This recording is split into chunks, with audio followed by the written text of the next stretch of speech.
Hello, everyone, and welcome to the live stream. Um, Welcome to this Saturday evening. You're watching this channel instead of college football. I don't know.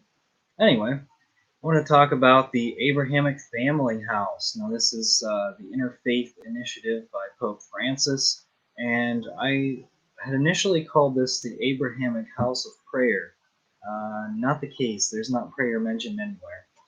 And I want to show you a little bit about this house. I thought it was very interesting, considering this was the Abu Dhabi Declaration, where Pope Francis said God wills all religions, and there's a lot of controversy on that. Bishop Athanasius Schneider actually um, he whenever he met with the Pope, he asked him about this directly. He said, "Did you mean that God actively or permissively wills all religions?" And Pope Francis didn't really clarify it. Um, and then later on, well, Pope Francis said, "Oh yeah, yeah, like." So Bishop Schneider said, "Did you mean that God permissively wills all religions?" Bishop Schneider or Pope Francis said, "Oh yeah, oh yeah." And but then later on, Pope Francis sent a letter to Bishop Schneider, and this is information that I have received. um, Pope Francis sent a letter to Bishop Schneider trying to explain his situation, and Bishop Schneider said he didn't clarify it at all. And Bishop Schneider was told, apparently, he was told by Rome to cut down on his travel time, and he expects to not travel at all. He expects Rome to tell him not to travel at all in the future. So that's where we're at. But I do want to start out by showing you a map of uh, where we're looking at here. So the Abrahamic family house. This is in the United Arab Emirates, and you can see the Middle East here, Saudi Arabia. You can see the Google map marking, and it's always interesting to kind of take a look and see where we're at. So, United Arab Emirates, and you can see that it's in Abu Dhabi right here, which is uh, just down the highway from Dubai. Dubai is a really unique city with a lot of interesting architecture and different features. Abu Dhabi, um, it's a little bit different than Dubai. It's right down the road, and so we're zooming in. It's going to be right near the ocean, probably a very warm climate. And this is in what, the cultural district? Is that what it said? I don't know. Let's go to the satellite view. Let's see how long this. Oh yeah. Okay, and then there's a museum here temporarily. Oh wow.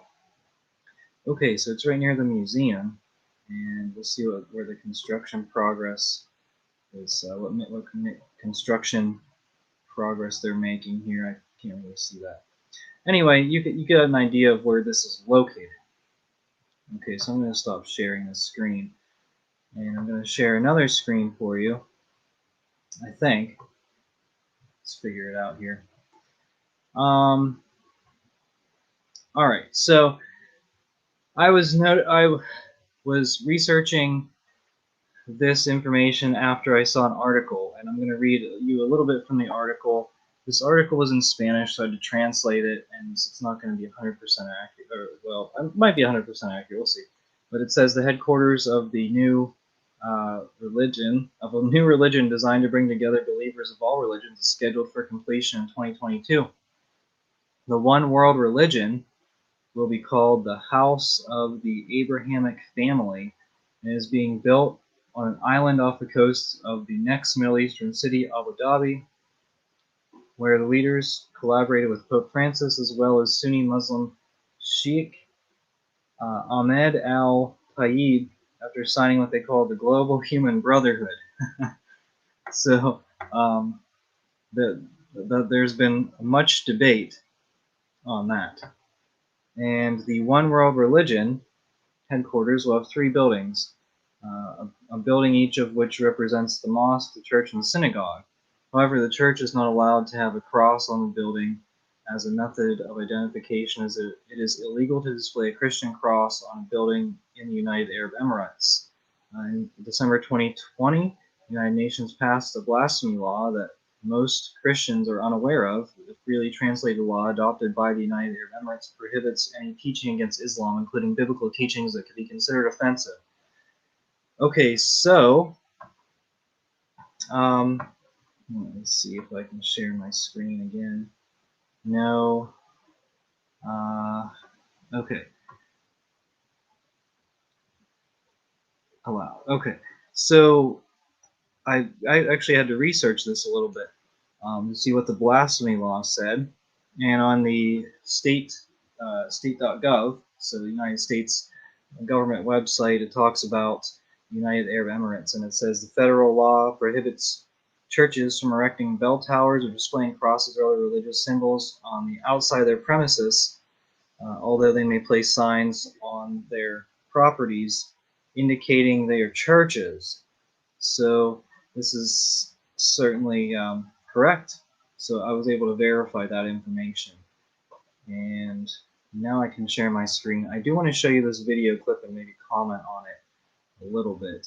So here we go. Okay.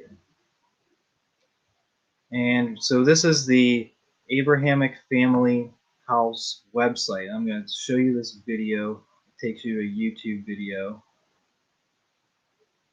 And I'm going to put this in full screen. I don't think you can hear the I don't think you can hear the sound. It just plays music.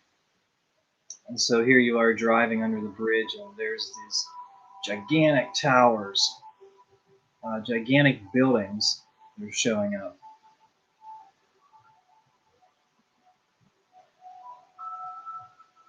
I like palm trees. I don't really live anywhere near palm trees, and so anytime I see palm trees, that's really cool.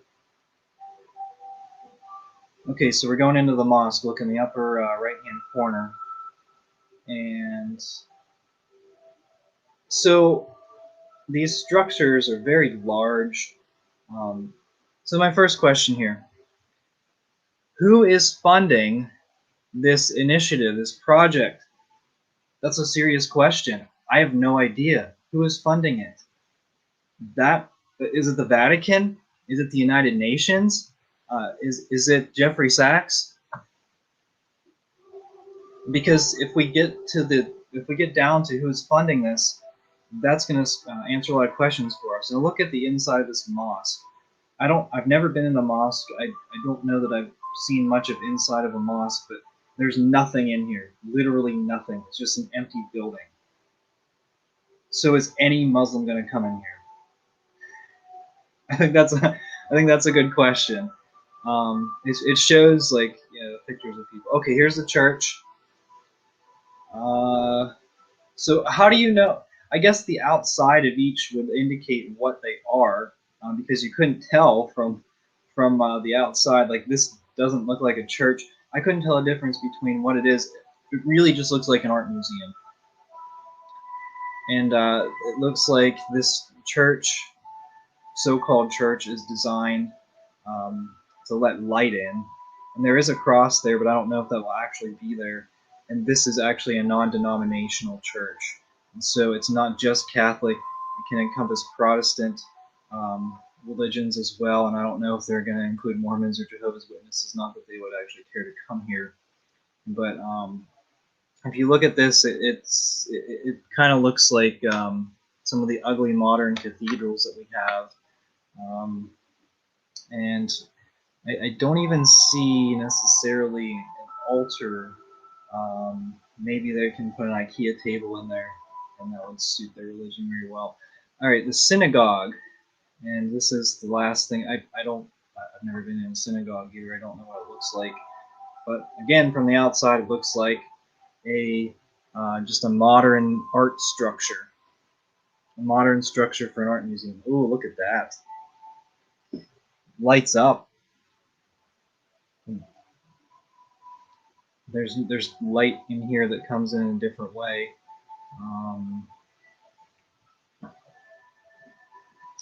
Okay. And again, what is the point? Like, I mean, So anyone that would be attending a synagogue, I have to be careful how I say this, because the people that attend the synagogue, we'll call them the Jays, most of them are, for all intents and purposes, atheist. But how many practicing Jays are there in the world today? How many of them offer sacrifices in the temple? How many of them follow the laws in Leviticus? Very few, if any. I heard there was a group who did that, but very few of them actually do that. And so here's the three centers that you can see, and they're ugly. I mean, there's no point to it. It's just some kind of modernist garbage. All right, so and thanks for joining me on the live stream, everyone. Let me know what you thought of that. Would you would that be a church that you would want to attend? When will the temple to Pachamama be added? Well, I think that's the church, RR. I'm sad to say. I think that's a Christian church. Those weak-looking structures will never withstand the tsunami that will hit them, because this can't end any other way. Well, I don't know. Maybe there will be more. See, the thing is, maybe there will be more conflicts between some of these religions. I don't know. I know that if you look at Israel, they certainly can't live in peace. Okay, and so this website talks about it. You can browse this website if you want. It talks about this Abrahamic family house. It doesn't a church designed for different Christian denominations to worship. Communal ceremony and togetherness are given a priority, with a water element existing outside the church's entrance. Luminous flux. Okay, yeah. Championing the virtues of congregation and ritual.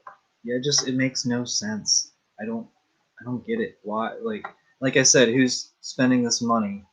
Who's funding this project here? So what I want to do is go to the. I want to say, is this the higher committee? Yes. So you can see, obviously, Pope Francis was influential in this, which is absolutely insane. Then we look at the members. So I'm not really concerned about those of the other faiths. Cardinal Miguel Ayuso Guixot. He's from Spain, and so he is a member of the Congregation of Comboni Missionaries of the Heart of Jesus. I don't really know what they are. And what did he do? He served as a secretary for the Pontifical Council for Interreligious Dialogue since 2012. All right, why does that Pontifical Council even exist? Why wasn't it banned immediately? Why didn't Benedict shut it down? That's an honest question. He was ordained a bishop in 2016 and was named a cardinal in 2019. That's pretty quick rise up the ranks. He has served as the Vatican's principal representative in the continuing dialogue with the Grand Imam of Al-Azhar, Ahmad al-Tayyib, which is significant in the development of the. Okay, so of course he was promoted to cardinal because he was influential in this document on human fraternity. So, which is, I don't know. And these people are going to be voting for the next pope. All right, any Christians here? Oh, UNESCO, there we go. Okay. Former Director General of UNESCO. That has nothing to do with religion, but I think this certainly seems to indicate this is an initiative by the United Nations, and I don't understand why they're getting into religion, since they don't believe in anything. They believe in money, and yeah. So where's here? Okay, here's another one. Monsignor Ioannis Lazi Gade.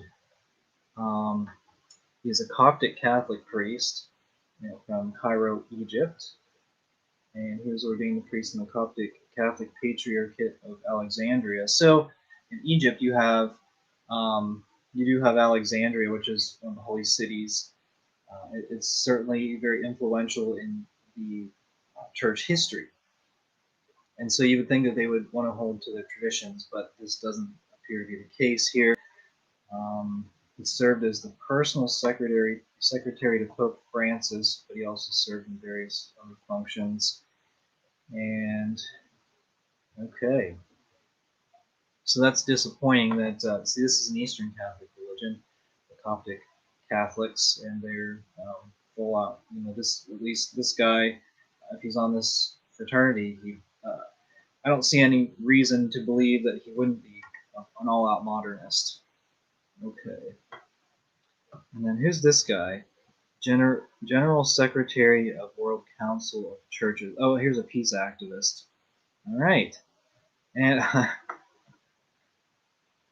and Emirati writer and TV presenter. Oh, here we go. And then here's a president of university. All right, so we got all kinds of elites from different backgrounds. And Orthodox, a priest in the Orthodox Church in Romania, served as the acting general secretary in the World Council of Churches. So this is really interesting. The Orthodox, they certainly have their fair share of modernists there. Anyone else significant here? No, just a bunch of other religions. You can go through this website and take a look and see what they have to say. I looked at the events. Look at this, what they're having.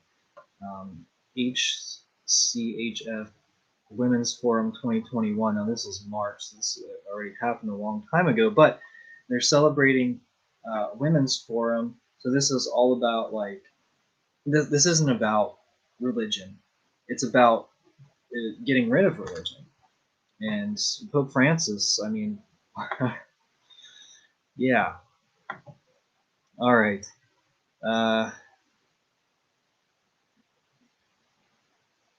Okay, so getting back to this. There we go. I'm back. Interreligious dialogue, has this actually ever accomplished anything tangible? I have never understood what they are even trying to do with this. Interreligious dialogue. I don't, and that's a good question. Now, this goes back to sort of Pope John Paul II, whenever he had that interfaith gathering in Assisi, and a lot of people said this is bad. I think that's certainly something that's very questionable, and it would have been nice to see him apologize, or at least admit that that was an error. And I think that would actually, like add to your character if you do something and you admit that you're wrong, because clearly it was a bad thing to do, is to worship with the pagans. This isn't even the pagans, but these are the people that are outside the church, and outside the church there's no salvation. So, I mean, okay, I'm surprised the Muslims put up with this. I didn't think this meaningless, narcissistic, navel gazing was a purely Western pathology. Well, that's a good point. So, yeah, I mean, and like I said, are any Muslims actually going to go to that mosque? And I would say probably not, especially considering the large Muslim population in that area, in that region. I don't think they're going to go there. But then what are their thoughts on this? I mean, because they don't believe, like, they don't think Christianity is the true faith. So, in Catholics, those who believe in the Catholic faith believe the Muslims are outside of the church. I mean, that's just part of our Catholic faith. And in a previous video, I think it was my last one, where I said, what was it, the modernist anti-church? They belong to a different religion. I mean, their religion is really an atheistic. I guess you'd call it pantheistic if they're environmentalists, but it really is. They really are trying to make the Catholic Church an atheistic religion, and but those of us who actually believe in the Catholic faith, we believe the Muslims, they are in need of baptism. They need to join the church. They need to join the Catholic Church in order to be saved. That's our position, and that's our belief as Catholics. If you truly believed in your own faith, then the only dialogue should be convert. End of dialogue. This is exactly what I'm saying, Patty. Because I don't know, and you don't hear it a lot anymore. And I think at a certain point, like, I don't think that it's always correct that you need to approach someone and say you are you are destined for hell. I don't necessarily think that's the best approach whenever evangelizing people, because a lot of people are just going to be repulsed by that, you know. But at the same time, I don't think we can. I don't think that it's appropriate to dialogue with these people and say, oh well, you know, I'm going to quote Nostra Aetate and say that all of these religions, even Buddhists and Hindus, are seeking God. Well, no, I mean, they're seeking the truth. They may be seeking the truth, but they're not going to find it in their religions. And that's what the Vatican II document Nostra Aetate fails to say. It doesn't say that these religions don't contain the truth.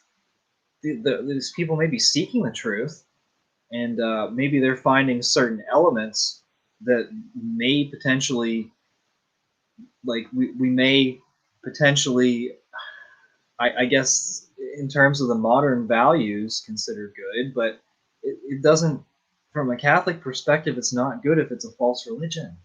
And so we shouldn't, there's no reason why Nostra Aetate says what it says. And unfortunately, I believe that everyone at the council signed off on that document. I don't know. I mean, how many of them actually read it? But you know, so I guess the idea is like, so as a Christian, as a Catholic, how many Christians and Catholics are really going to go to Abu Dhabi and specifically seek out this place? I don't think. Do you think any of them would? Because are there Catholic churches in Abu Dhabi? I mean, I still have this webpage up. So let me just Google this real quick. Catholic Church. There's not a whole lot in the United Arab Emirates. It doesn't look like there's even a whole lot of Catholic churches. But in Abu Dhabi, there's St. Paul's. Oh, no, closed. Okay, St. Paul's Church in Musafa.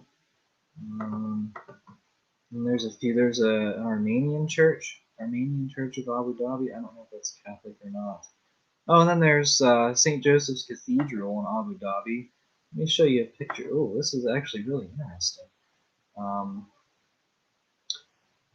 Let me show you some pictures here. See if I can share my screen again.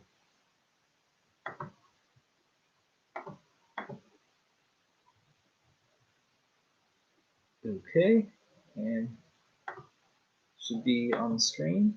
Yeah, there it is. Here we go.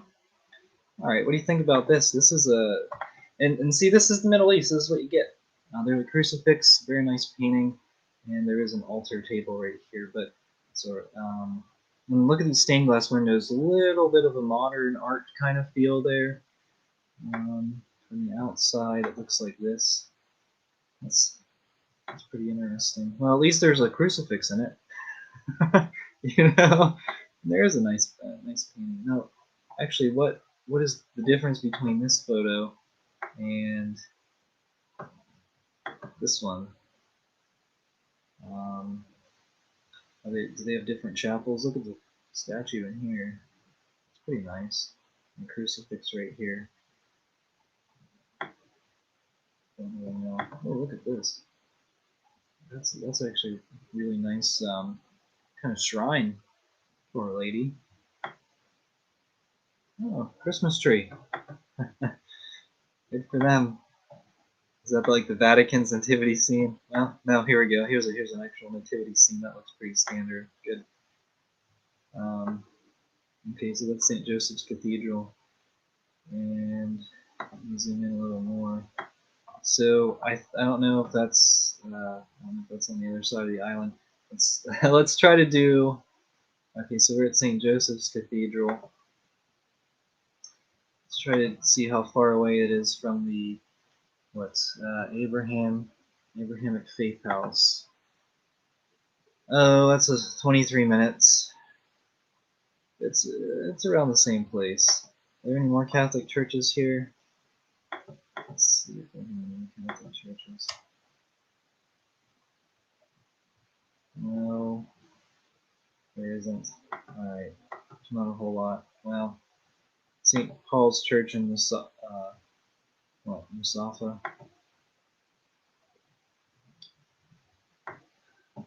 This is pretty modern, gotta say. It looks pretty modern from the outside. Look, it almost looks like a hotel. See the glass windows over here? I wonder if there's a parking garage. Is that a parking garage there? And this is the actual church in the round. So, unfortunately, there's probably not a whole lot of Catholics there, and so maybe that might be. But it's pretty much, you see, it's really on the edge of this. It's really on the edge of this island, and so I mean, unless you're like staying at a resort or something, it's not going to be particularly close. So I don't imagine that there'd be a whole lot of Catholics. Maybe if someone's going on vacation there, um, maybe if someone's going on vacation there, they might want to consider going to that place. But I don't know. Let's see here. Imagine being the priest assigned to celebrate Mass there. Well, there's not a lot of priests there. I would imagine, based on my just quick search results, there didn't seem like there were a whole lot of churches. Maybe just a few in that entire city. And I think the priest that would be assigned there would be handpicked by Pope Francis, don't you think? Yeah, here we go, Patty. Are you joking? Or most of them would be clamoring for that important role. They'd love it. Exactly, that's what I'm saying. You probably you'd probably get some of that Vatican money, and United Nations money. I would think. And all right, so yeah, and then are they going to have like their interfaith ceremonies? How would they even have Mass there if they don't have a would they have a portable tabernacle? Oh. Okay, here we go. I'm sure practicing Catholics in the Middle East actually believe their religion and would want to participate in this farce. This is the John Lennon imagined religion, not Christianity. Exactly. Yeah, because I think that the small number of Catholics in the Middle East. Actually, I heard. Now there was this guy that would come to one of my local churches occasionally, and he was from Iraq, and he would sell religious items, and he would talk about the situation in Iraq, and he would say that it's bad. Christians, the number of Christians in the country has decreased because all of them are fleeing from persecution, and that's actually pretty sad, and that's a sad state. Now, in the United Arab Emirates, I don't know that there's necessarily like, I don't know that there is per se like the persecution that we would see in other countries, but I'm sure being in the very small minority, certainly pressure enough to really intimidate people. And the Christians, and particularly Catholics that live in that region, they would certainly have to believe in their faith. They have to have a significant belief in their faith, their Catholic faith, in order to practice it, because it's not encouraged, and they're living. I don't know if United Arab Emirates is under Sharia law, but I would imagine like the Muslim law influences quite a bit of what happens in that country. Mass would consist of playing Imagine and holding hands and dialoguing. The Eucharist would offend the dialogue. Well, and we'll see about this because when's the completion date for uh, scheduled for the construction of this facility? Is it going to coincide with the end of the Synod on Synodality? Because I have a feeling that communion for Protestants is going to be on the agenda. But it might not. If we're going to give communion to Protestants, it might not just be Protestants. It might be intercommunion. What does that mean? Anyone, all are welcome. And this is definitely concerning. So now, is it going to have an impact in the Catholic Church? Is this center going to have an impact in the Catholic Church? I don't know. I mean, like for me, I didn't really care about it, but then I saw the video and I was like, whoa, this is so weird. Like it's just not. It's dumb.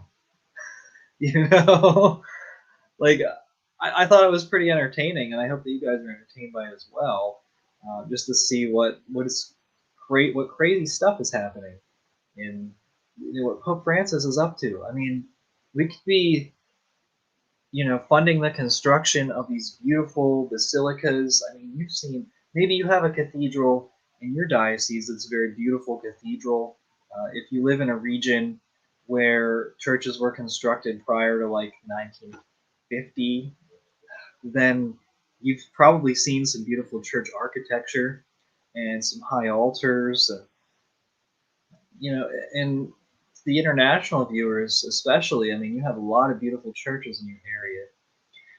And so that in itself is, I mean, the Vatican could be funding all these beautiful churches, but instead it's this garbage, this all are welcome type of nonsense. And what's the priority? Like, what kind of church architecture do you want? So I don't know. I mean, it's very ridiculous. I suspect the reason the Pope is pushing so hard against criticism of communion for Pelosi and Biden is that he wants the Synod to grant communion for Protestants. Exactly. So what I said, like, it's a different religion.